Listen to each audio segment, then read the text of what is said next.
Small x का मान ज्ञात कीजिए जिसके लिए बिंदुओं x, 2 और 6, 5 के बीच की दूरी 5 मात्रक है।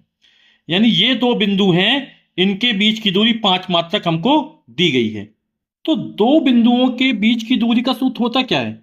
ये होता है x2 माइनस x1 का whole of square plus y2 minus y1 का होल ऑफ स्क्वायर और पूरे का स्क्वायर रूट, है ना।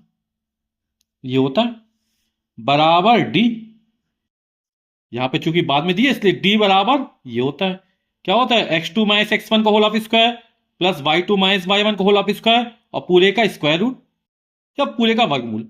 ठीक है, तो ये पहला बिंदु हो जाएगा। तो ये हो जाएगा निरसंक x1 और ये हो जाएगा y1, ये हो जाएगा x2 और ये हो जाएगा y2। ये आपके समझने के लिए लिख दिया। तो मान रख देते हैं x2 का मान 6 माइनस x1 का मान x का whole of square plus y2 का मान 5 माइनस y1 का मान 2 का होल ऑफ स्क्वायर और दूरी कितनी दी गई? 5 दी गई है। दोनों पक्षों का वर्ग कर दो तो वर्गमूल हट जाएगा।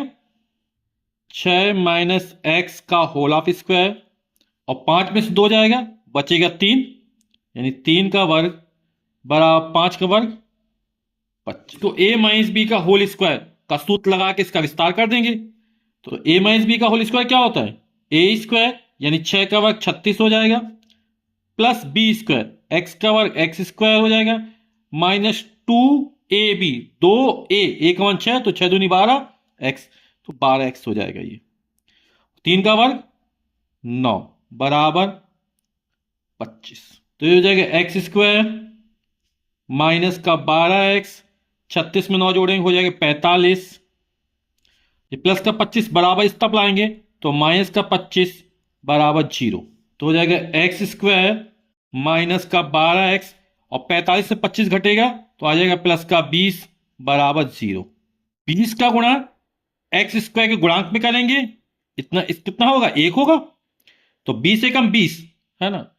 तो -12 के ऐसे टुकड़े करने हैं, गुणा करो 20 आए, जोड़ने घटाने पर -12 आए। ये एक द्विघात समीकरण है और इसको हमको क्या करना है? हल करना है। तो क्या हो जाएंगे इसके टुकड़े? 10 दूनी 20 है ना, और 10 में 2 जोड़ेंगे 12 हो जाएगा। माइनस में चाहिए तो -10 -2 हो जाएगा। तो हो जाएगा एक्स स्क्वायर माइनस का 10x माइनस का 2x प्लस का 20 बराबर 0। इन दोनों में x कॉमन निकाल लेंगे तो यहां से बचेगा x माइनस का 10, x माइनस 10 यहां भी आना चाहिए तो यहां -2 कॉमन निकाल लेते हैं। तो यहां से बचेगा x और प्लस माइनस का माइनस, 10 दूनी 20, 2 का भाग 20 में देंगे 10 बच जाएगा बराबर 0। x माइनस 10 दोनों में कॉमन है तो x माइनस 10, यहां से बचेगा x माइनस 2 बराबर 0। इन दोनों गुणनफल शून्य, या तो ये शून्य होगा या ये शून्य होगा, यानी x माइनस 10 बराबर 0 या x माइनस 2 बराबर 0। 10 का पक्षांतर कर दो तो x बराबर 10 हो जाएगा, या 2 का पक्षांतर कर दो x बराबर 2। तो जो हमारा आंसर निकल आएगा x के जो मान होगा वो होगा 10 या होगा 2।